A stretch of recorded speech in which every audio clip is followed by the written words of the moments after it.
Thank you, everyone. Good afternoon. Thank you for coming. Thank you so much for coming to the Pre-Doc Symposium this year. And thank you in particular for coming here and me ramble a little bit about this topic which I've become quite maybe obsessed with over the last few months, thanks to Matteo and Lika's help, which is the question of whether we could possibly produce the 35 solar masses peak or bump from chemically homogeneously evolving stars. So from that title, I'll start with two definitions, so just that we all know what I'm talking about. The first one is, what is this 35 solar masses peak? So this is a feature of the primary mass distribution from binary black hole mergers that we've detected with gravitational waves. There's a lot of different approaches to characterizing this distribution, but generally they all agree on the presence of a peak at around 9 solar masses or 10 solar masses and a peak at about 35 solar masses, which is the one that I'm concerned with. And when we see the presence of such well-defined features in a mass distribution like this, from an astrophysical perspective, we might wonder, well, what are the physical processes that are setting such a strong bias for specific black hole masses in the final population? And when we approach that question, we think in terms of formation channels. So what are the specific sequence of evolutionary time steps or evolutionary stages in massive stellar and binary evolution that create this strong bias?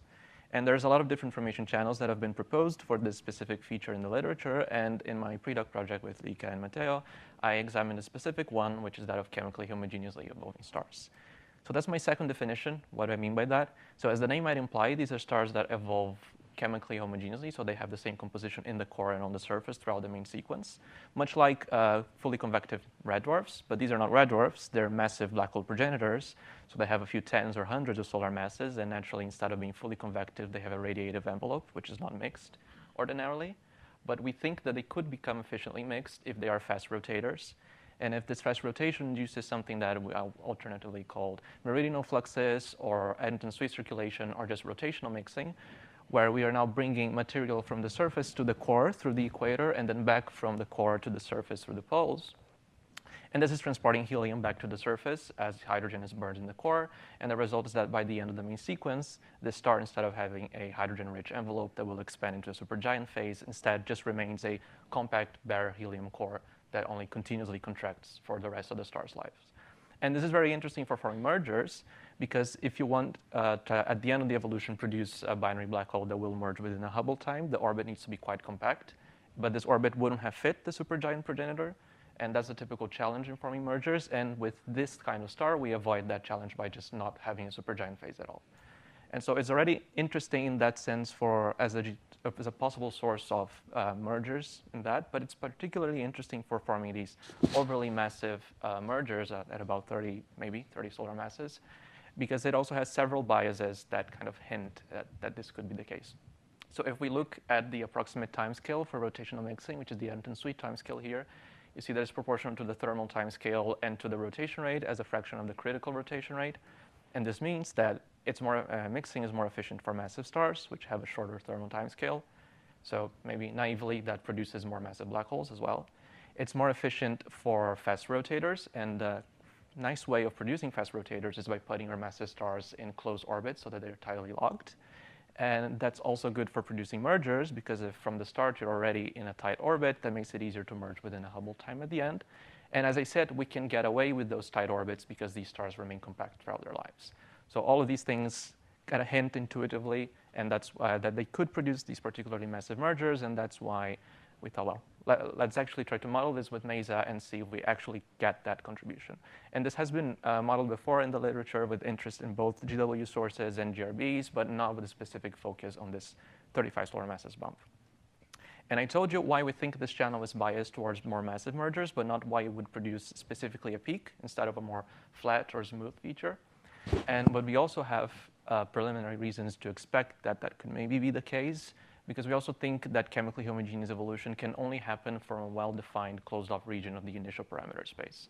So speaking in terms of the initial masses and the initial orbital periods, which are also the spin periods, if we assume tidal locking, we can start to put constraints for chemically homogeneous evolution, or CAG, also keep calling it. First, we can ask that there be no stellar merger at ZEMS, so there should be no contact and there should be no L2 overflow. You could ask me about this later, but they can survive Roche lobe overflow generally. So we cut off this dark shaded region from no L2 overflow at ZEMS. Then, of course, we also ask that they be efficiently mixed. So we might say that the mixing timescale should be at most as long as the main sequence lifetime. And so we set this blue line here, so we cut off all of the high periods. And what that approximate equation for the mixing timescale that I showed doesn't capture is that rotational mixing can not happen for the lower mass stars below about 10 or 20 solar masses because gas pressure at that point is already important enough that it doesn't allow for the establishment of these large-scale currents. We can also talk about the orbit being tight enough that it stands a chance of at some point merging within the Hubble time because the orbit will only ever widen. So it needs already to be tight enough at ZEMS. But as you see in this case, that constraint would be already below the mixing constraint, so it doesn't matter too much here. But what's very important is actually the role of wind mass loss. Because besides taking away mass from these progenitors, which will affect the final mass distribution, they also take away angular momentum, both from the spin of the star and from the orbital angular momentum. And this will do two things. It will spin down the star, so it could spin it down out of being homogeneous, and it will widen the orbit, which could make it so wide that it will never merge within Hubble time. And so that also closes off the window at the highest masses, because the most massive stars have the strongest mass loss rates. And this defines this nice closed-off CAG window, which might mean that we also get a well-defined feature in the final mass distribution. So all of that said, I can now move to the models that we've run with MESA for these stars. And before I show the actual results from the models, I just want to lay down some of the caveats with the models that we have for now. Because as I learned very well while I was here, it's really hard to get massive stars to run without crashing in MESA. And so we have to take several approximation or simplifying steps to get something that we can work with for a wide range of parameters. And so some of those challenges are technical, just numerical instabilities or issues with resolution, runtime, for example. And so we don't try to run our stars down to the onset of core collapse, which can be very hard to do. Because by the time that they reach carbon depletion, the mass loss rate is already low enough that the mass probably won't vary too much for our wind prescriptions they want. So we stop at carbon depletion, and that's good enough for our final mass proxy. But from the physical side, we also have the largest source of uncertainty, which is also the winds, are also the mass loss rates, because we don't really know what the mass loss for these stars is supposed to look like. They're transitioning from looking like a normal main sequence star to something that looks like a Wolf-Rayet star still during the main sequence. And there aren't really atmosphere and wind models that have been computed recently for these stars. And so we have to rely on assuming that there's some interpolation between main sequence and Wolf-Rayet winds that sets the mass loss rate. And because this is such a large source of uncertainty, in order to be able to keep it at the center, at the forefront of our discussion, we simplified everything else. So we're actually running single stellar models, not binary models. And I don't have time to talk about why that's not as bad of an assumption as it sounds like. But if you want to, you can ask me about that later.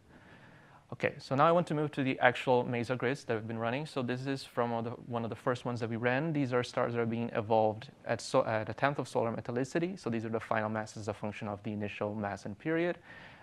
Again, you're seeing that same CAG window that I showed before, but instead of analytically, this is the result from MESA, where you have the longest periods are cut off because mixing is not efficient. They're not rotating rapidly enough. And the lowest ones are cut off because these systems are in contact at birth, so they turn to stellar mergers. They never form black hole mergers.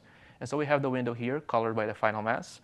And we can introduce the extra cut from L2 overflow at ZEMS, so the ones that are cut off these are kind of transparent. So it actually moves the lower edge of the window from 10 to about 30 solar masses, which is pretty suggestive, but it doesn't actually give us any results at this point. It's a bit easier to see in this other plot of the CAG window. So again, non-efficient mixing, mergers due to contact at ZEM, stellar mergers due to L2 overflow at ZEM, and then we see that progenitors with about 80 to 100 solar masses are producing 35 solar mass black holes. But it doesn't actually tell us how common they are, because of course all of this will be scaled by the IMF and other initial distributions. And the IMF will be heavily weighed towards the lower end of the window. So to get an idea, before making it any more complicated, we can just rescale the axis. So we rescale the x-axis by the salpeter IMF, the y-axis by a log uniform distribution. And now we see, so everyone that's to the left of 35 solar masses at ZEMS, it goes into L2 overflow. So those are stellar mergers. And then we're left with this that has been called a banana plot by some people. And then now we see that the area that's producing the 35 solar mass black holes is already now comparable to the area that's producing slightly less massive and slightly more massive black holes. So maybe we're actually getting an excess of 35 solar mass black holes. To really know that, what we can do is the simplest pop-synth pipeline ever.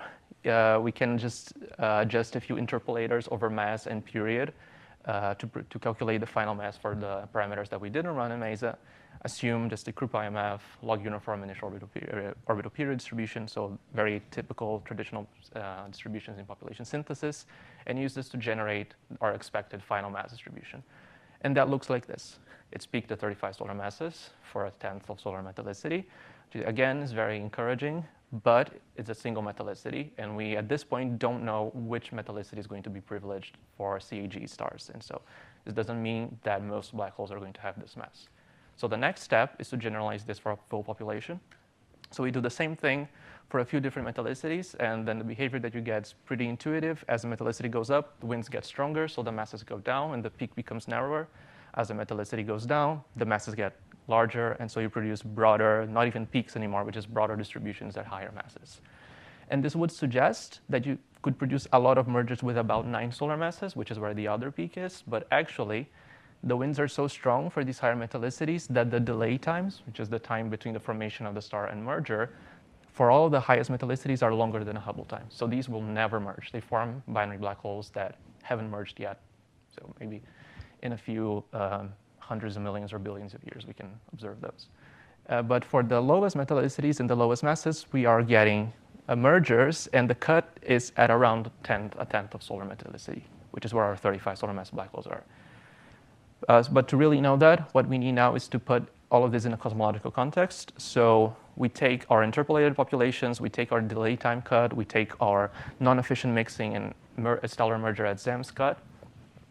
We plug all of this into the population. We choose a star formation rate density over redshift distribution. We choose a metallicity distribution over redshift. And with all of this, we can finally compute our merger rates as a function of mass. And this is what we get.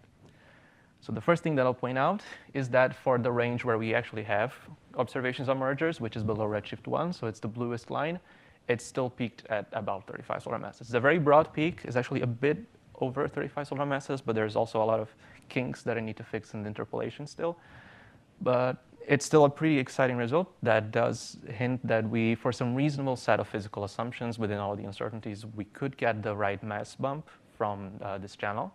And it also shows us that from these models, we would expect that the position of this peak from this channel shifts to about 75 solar masses as the redshift increases, and stays there for redshift above 4, which is something that's related to correlations between the mass and the delay time. Again, if you have high metallicities, you produce the lower mass peak. This also widens the orbit more, so you have longer delay times, which means that you need to merge later, so at lower redshifts. And if you have lower metallicities, you would lose less mass, you produce more massive black holes, so you produce the other peak, and there's less orbital widening, so the delay times are shorter, and you get a merger at earlier times, so higher redshifts. So this is all pretty cool, and I've talked a lot about the masses, but we actually have some constraints for the spins of these black holes as well, and they're very likely slowly spinning, so with a spin parameter of less than 0.1 likely. And these are distributions that we get for now for a spin parameter. So you notice that the maximum spin parameter the black hole can have physically is 1, and most of ours are above 1. So this means that our cores at the end of the runs have too much angular momentum for all of that to go into the black holes that they would be producing, most likely. And there's still some interesting behavior that we could see here, but this is all, again, tied to the delay time. The stronger the winds are, the more spin down you have. So if you go to higher metallicities, again, you get slower spins. If you go to lower metallicities, you get higher spins. And this, again, connects to the delay time. So this sets the evolution of this distribution with redshift. This is still pretty straightforward. And so the question here is, are we missing a spin down mechanism? And that's why our cores are spinning so rapidly. And what could that be? It could be, for example, that we're missing some more efficient way to transport angular momentum from the core to the surface. It could be that our mass loss rates are too low, maybe. But we don't actually have a lot of room to vary these two models within the modern theory of angular momentum transport and mass loss. Although, as I said, mass loss is super uncertain for these stars. Another thing that we are looking into right now is tidal spin down, because after the main sequence, these naked helium cores spin down, they contract, so they spin up, and now they have a period that's shorter than the orbital period. So if tides are effective, they would try to spin down this core. So we're trying to estimate if that could be an efficient way to cause a spin down, and if it is, then maybe we'll run a few binary models to actually capture that. If there is no extra spin down mechanism and our cores are just that highly spinning, then they are likely to be Jerby progenitors. And so if we look at most recent simulations that we had for GRBs, like the ones that Or Gottlieb is running here at the CCA, we'll see that they're great to spin down the black holes. They essentially stop the rotation completely. So that would match what we expect from the 35 solar masses bump, but they also can remove up to 80-90% of the mass. Thank you. Of the mass of the core, which is not great because we are already kind of matching what we expected, and we wouldn't like the distribution for the masses to shift even lower. So it might be a hard fit or just not possible at all to get both the spin and the masses right. So to summarize all of that, in terms of producing the bump, what we are finding for now, and we're doing some work on that these 2 weeks that I'm here, is that likely what's setting the bump in masses from CG stars is the fact that you develop Wolf-Rayet-like winds for stars that would ordinarily be too light to have Wolf-Rayet winds, and that helps push all of those high masses down and pile them up at some point, which could be 35 solar masses. The actual position of that peak depends on metallicity most strongly, because the metallicity sets the baseline intensity of mass loss. And then where the overall peak of the population is going to be is going to depend on how different metallicities are weighed cosmologically. So it's going to depend on the metallicity-specific star formation history, and it's going to depend on how the efficiency of mixing varies as well.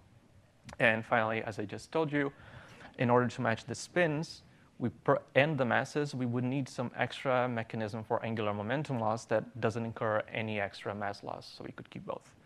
So really I can't give an answer for now on whether CAG is a strong candidate for producing that bump in terms of both masses and spins, but I can tell you that if it is, that probably requires some kind of fine-tuning between mass and angular momentum loss. And that's where we are right now. Thank you.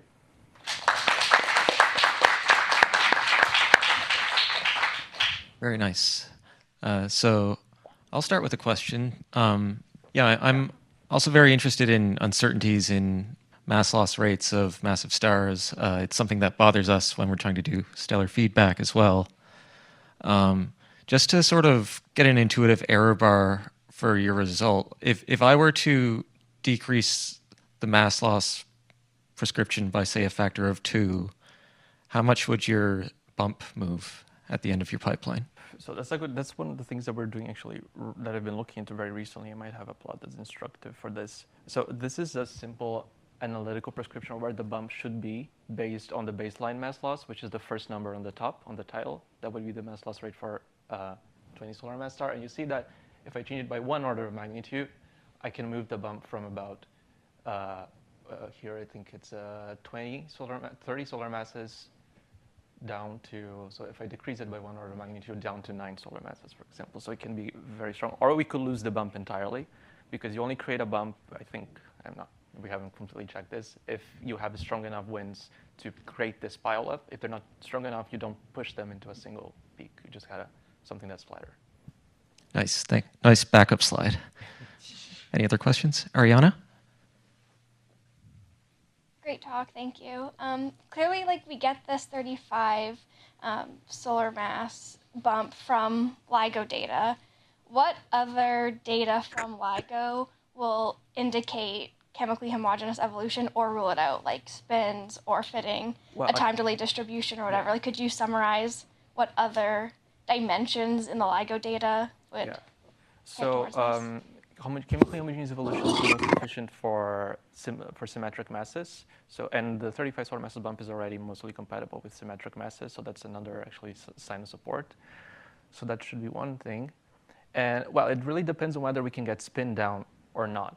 Because if we robustly predict that the black holes that come from chemical homogeneous evolution are highly spinning, then where is that 35 solar masses bump of highly spinning black holes, for example, or some bumps somewhere? So I think that that's a subpopulation of highly spinning black holes is something to watch out for within current uncertainties, especially. Yeah. And for third generation, then this redshift evolution that I showed, but not for LIGO. So do we have any quick questions? Julianne? Make sure. I think I understand what's going on. So is it that the reason that this is important, so there's a very limited range of parameter space where you're going to drive the star towards chemical homogeneity. When you drive it to chemical homogeneity, you're always going to be tending to enrich the surface because you've mixed the stuff up. So then within that range, the winds get get incredibly strong, and that caps the mass. Is that Yes, that's okay? Good, thank you. That's all. I just wanted to make sure I was understanding. Thanks. That's right.